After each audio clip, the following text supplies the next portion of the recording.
Good evening, dear sisters and brothers. Welcome to the evening session of Being Heartful Every Day with Swadhyaya.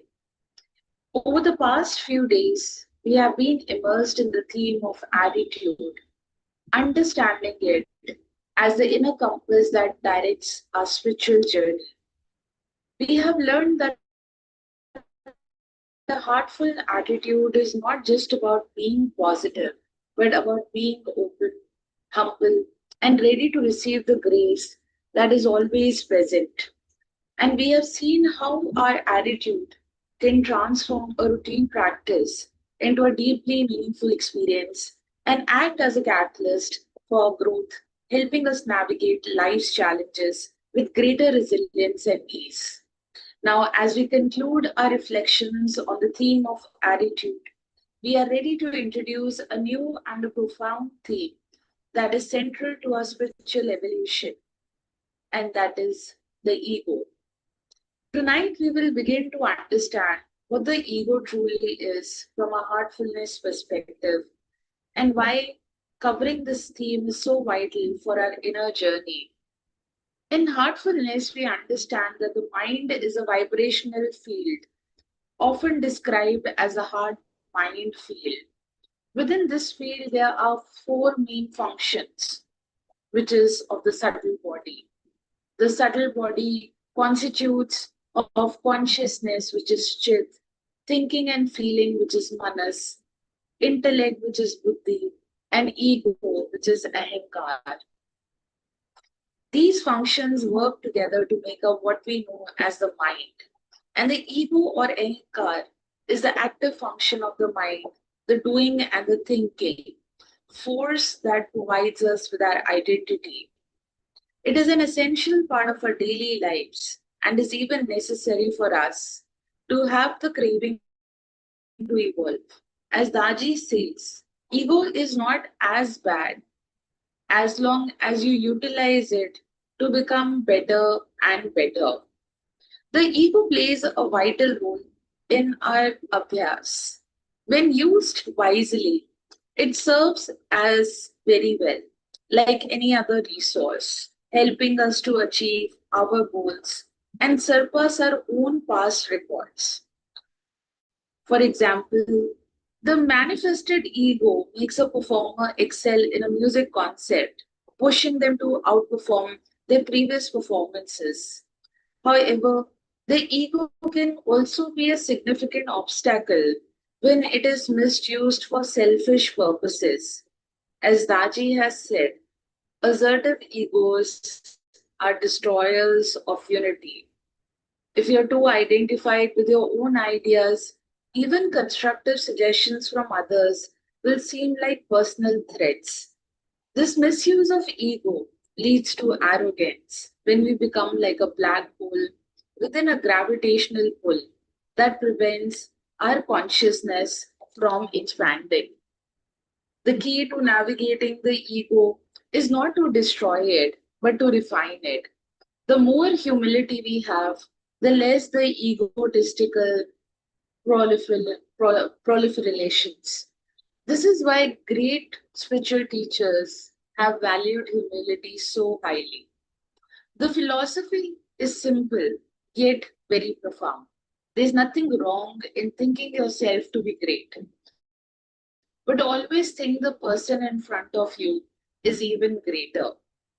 And by constantly refining the ego through humility, we can transcend its limiting nature and allow our consciousness to expand infinitely.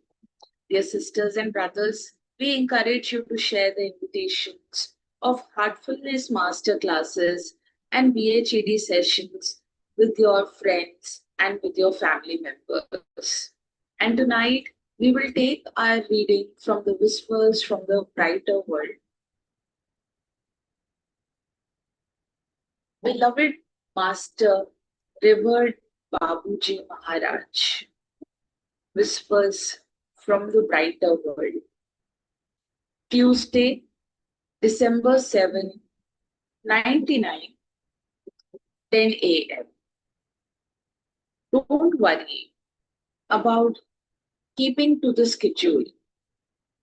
There are imperatives you must respect, such as receiving a sitting. It is another way of communicating with us.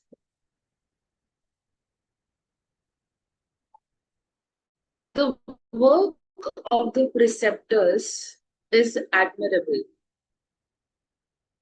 It requires a certain abnegation. Following a large number of abhyasis takes a lot of time and patience sometimes. Working for the master requires a few sacrifices. It is a choice that must be made with full knowledge of the facts. It's a kind of vocation. Above all, don't see being selected as a preceptor as a special distinction. It is a service being asked of you. To be in master's service is an opportunity that is given to you and that must make you humble. On no account should it flatter your ego. Know how to appreciate it at its true value. Having an active role in a movement of this scale is a grace. Serving one's fellow human being is another. It is up to you. It is up to you all to use it as best you can. If you're concerned, the very fact of being an abhyasi serves the mission as well as it serves you personally. Babuji.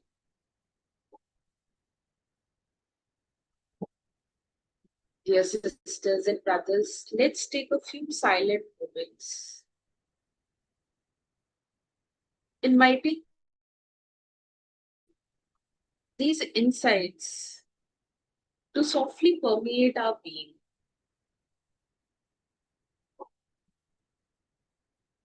Gently contemplate and let the meaning of this message unfold in our heart.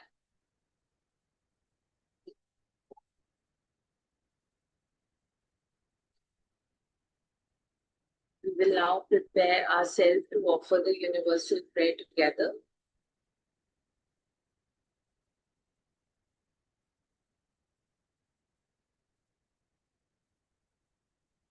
All brothers and sisters are being filled with love and devotion, and real faith is growing stronger in them. सभी भाई बहन प्रेम और भक्ति से भर रहे हैं और उनमें सच्ची श्रद्धा दृढ़ होती जा रही है.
May this universal pair unites us all in the sense of true love and devotion.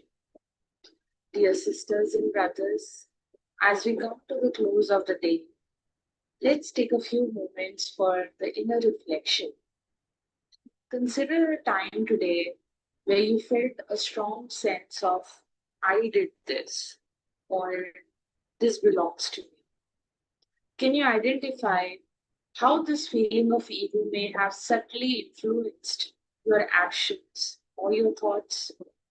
As you prepare for sleep, allow your bedtime prayer to be a plea for humility, a quiet resolve to soften the rigid walls of the ego so that you may awaken to a lighter, more connected state of dear sisters and brothers. Thank you for being here this evening. Your participation is truly appreciated, and we look forward to seeing you tomorrow for the morning session, which is going to be at 6 a.m. Until then, may your night be filled with deep rest and your heart be lasting peace. Wishing you all a very good night.